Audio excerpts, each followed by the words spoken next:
let's transition to the harder part, which is the gender differentiations. Do we have gender differences in friendships? As far as I know, correct me if I'm wrong, but males normally establish their friendships based on trait, uh, at least in some positive sense. Just a lot of there's an empirical data supporting the fact that males normally stop their friendships once they find it fruitless.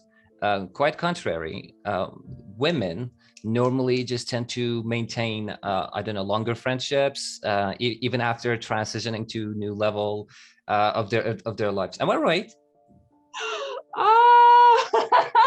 I mean, we'll have to share our research later. I mean, it depends on, like, I have a section in the book about male friendship versus female friendship, and you're right, there are differences. I agree. I think there are differences. I think that they're social and societally based differences, based on norms. I don't think that they're genetic. I think it's so hard to disentangle social influences from genetic influences, which I think we always have to be wary when it comes to saying there's gender-based genetic differences, because how do you disentangle socializing from genetics? Because from the moment a little boy is born, from a little girl baby is born, they're being socialized differently. So I know in Australia, and I don't know, if it's similar for you, but certainly in Australia we have a real issue with something called toxic masculinity.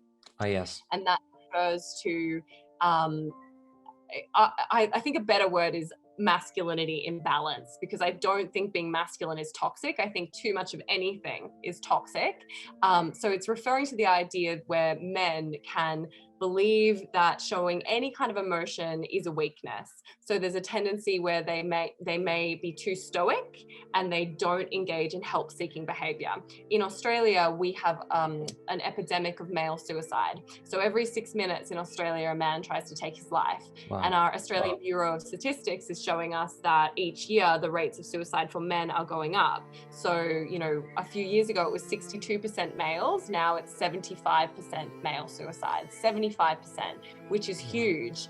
And some of the literature into that is suggesting it's because males are experiencing, in Australia at the very least, are experiencing a sense of loneliness and a lack of belonging,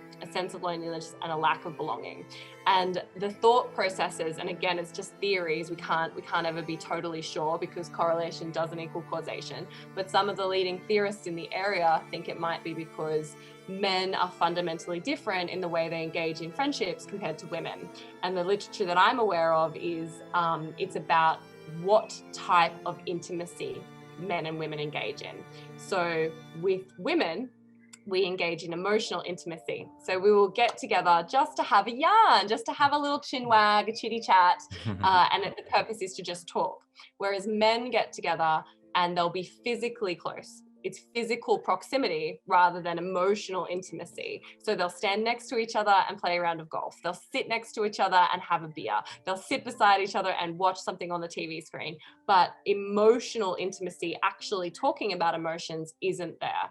That they're physically next to each other, but they're not getting that same level of emotional support.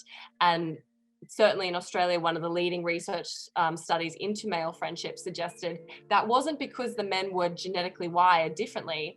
It was because they felt that if they opened up emotionally, they would be judged by their male counterpart and that it would be seen as a sign of weakness.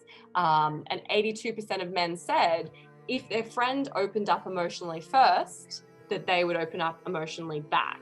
But there's this, they're playing this emotional chicken where they don't know who's going to go first, who's going to open up first. So I think for men and women, their friendships are very different. I don't know about traits necessarily, but I do think that men may have a tougher time really elevating their friendship beyond superficial proximity to a true deep friendship where they share the emotional load with one another. Yeah, this is also what we call disclosure. That is pretty much rare in friendship between a man and another man, which women have a lot of disclosures, just they can pause the friendship at any other given, time and start complaining about the lacks inside the friendship. But this is definitely rare among men. I know it for sure. So